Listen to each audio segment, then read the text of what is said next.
Let's go to, why don't we go to Robbie from Pennsylvania? Robbie, go.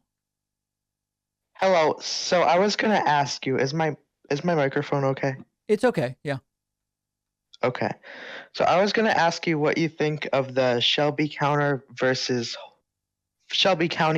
Holder decision, because It's not I ringing a was bell. Which remind me what decision that is? so the Supreme Court decision that they decided to throw out the Section 4B of the Voting Rights Act. That's the name of the most recent one. That's the 2013. Okay, yes, where the states, the Yes. listed states no longer have to pre-clear changes with the federal government. Is that right? Yes, that's correct. Fair. Okay.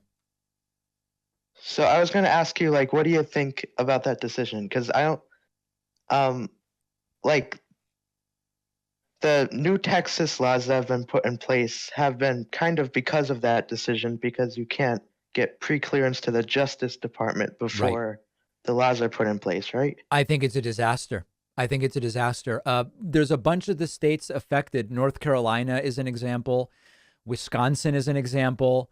Arizona is an example. Ohio. These are states that are not only have a history of problematic voting rights legislation, they're also extremely important states today, right? Like Alabama's on the list. Alabama has a disastrous history of voter intimidation and all these different things.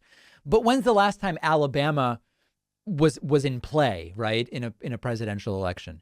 But these other states are hugely consequential, and I think the decision was a disaster. Okay. And could I ask you any other questions or anything? Well, do you have any other questions?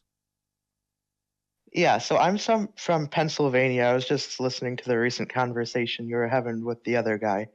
I was wondering who you think should be the senator in Pennsylvania. Like, Fetterman, John Fetterman.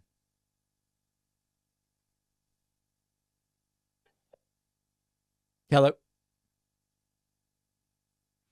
All right. Thank you very much for the call.